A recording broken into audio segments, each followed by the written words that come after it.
hoje para contar uma história para vocês. A história que eu vou contar, eu não vou falar o título, tá? Primeiro eu vou apresentar o livro de onde a história vai ser lida. O livro chama Que História é Essa? O autor é o Flávio de Souza, a ilustração é Pepe Casals, da Companhia das Letrinhas. Esse livro, Que História é Essa? Ele fala dos contos que nós conhecemos, mas do ponto de vista dos personagens que não são tão conhecidos nas histórias. Então, primeiro eu vou ler para vocês, e é claro, durante a leitura, vai dando pistas de qual história esse personagem faz parte. Quem é que sabe que história é essa de um dragão que morava na lua até que uma feiticeira o convidou para uma missão na Terra? Você conhece? E se você soubesse que esse dragão, além de outros personagens, faz parte de histórias muito conhecidas, só que estão contadas neste livro de uma maneira completamente diferente, de um jeito que você nunca viu. Você ficaria com muita vontade de ler este livro. Era uma vez um caçador. Esse caçador gostaria de ser um padeiro, ou um relojoeiro, ou um trapezista. Mas ele era um caçador, porque o pai dele tinha sido caçador, e o avô dele tinha sido caçador, e o bisavô também, e o tataravô também. E o avô do tataravô também. Então, esse caçador era caçador porque mandaram ele seguir o costume da família. Ele morava numa floresta, onde moravam muitos bichos, e pessoas, e monstros.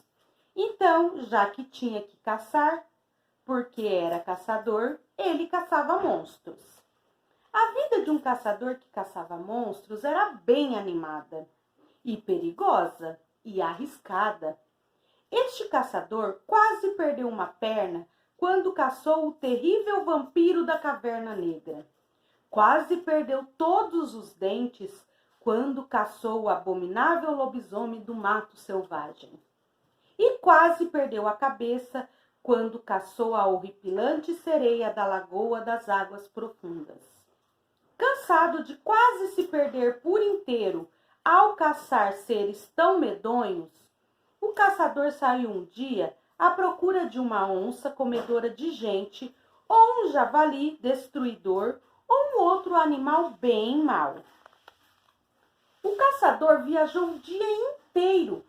Quando já estava quase anoitecendo, chegou a uma casinha muito bonitinha, com um tapetinho na frente da porta e cortininhas nas janelas.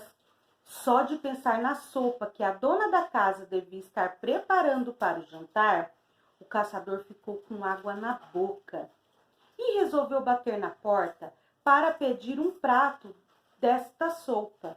E bateu, e estranhou ao ouvir um ronco esquisito. Nossa! Pensou o caçador. A dona desta casa está dormindo e nem é noite ainda. E como ela ronca alto! O caçador já estava indo embora, pé ante pé, para não acordar a dona da casinha. Mas pensou, este ronco está muito esquisito. E resolveu entrar para dar uma olhadinha. Quando abriu a porta, o caçador se espantou, porque a dona da casa estava dormindo de camisola em sua cama. E claro que isso não é motivo para ninguém se espantar. Mas acontece que esta senhora era muito feia mesmo, tão feia que parecia um lobo. O caçador chegou mais perto e viu que essa senhora, que parecia um lobo, estava com a barriga inchada, mas inchada mesmo, como se tivesse engolido um monte de abóboras. Então, quando o caçador já estava pensando em ir embora, a senhora, que parecia um lobo e estava com a barriga tão inchada que parecia ter engolido um monte de abóboras, acordou. O caçador disse: Boa tarde, minha senhora. Boa tarde, respondeu a senhora. A senhora me desculpe por eu ter entrado na sua casa sem pedir licença, disse o caçador. Não faz mal, respondeu a senhora. Então eu gostaria de fazer 3 perguntas para a senhora, disse o caçador. Ora essa, não se acanhe, faça, disse a senhora. Obrigado, disse o caçador. Então lá vou eu. Por que a senhora tem olhos tão grandes? Para te olhar melhor. Por que a senhora tem um nariz tão grande? Para te cheirar melhor. E por que a senhora tem uma boca tão grande? Para engolir melhor meninas e vovozinhas. Ah, disse o caçador, então está explicado. E o caçador já ia se despedir e ir embora, quando olhou bem para a senhora que parecia um lobo, e descobriu que a senhora que parecia um lobo era um lobo. O caçador pegou sua espingarda e mirou. O lobo tentou fugir correndo, mas estava com a barriga muito pesada e não conseguiu. O caçador deu um tiro no lobo, abriu a barriga dele com um facão e tirou lá de dentro uma menina de chapéu na cabeça e uma velhinha. Elas estavam meio tontas com o cheiro ruim que tinha dentro da barriga do lobo, mas estavam vivas e agradeceram muito ao caçador e ofereceram um jantar para ele, com doces na sobremesa. Depois de costurar a barriga do lobo e fazer um curativo no bumbum dele, onde o tiro tinha passado de raspão, a velhinha mandou ele embora. O lobo pediu para ficar para o jantar, mas a velhinha, que não era feia nem parecia um lobo, deu um pão velho para ele e mandou ele embora. E ele foi.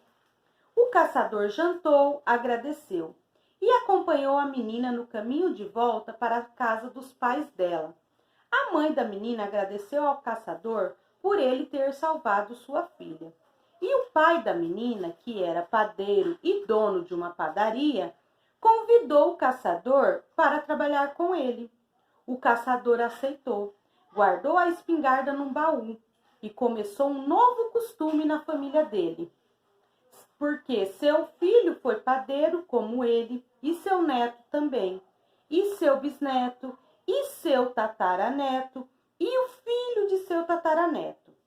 Parece que o neto do tataraneto do caçador que virou padeiro achou um belo dia uma espingarda enferrujada dentro de um baú antigo e saiu de casa decidido a caçar um monstro bem horroroso.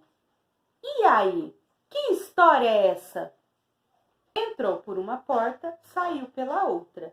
Quem quiser que conte outra. Se vocês falaram Chapeuzinho Vermelho ou pensaram em Chapeuzinho Vermelho, sim, a história é essa. Agora é a sua vez. Escolha um personagem, assim como o caçador dessa história.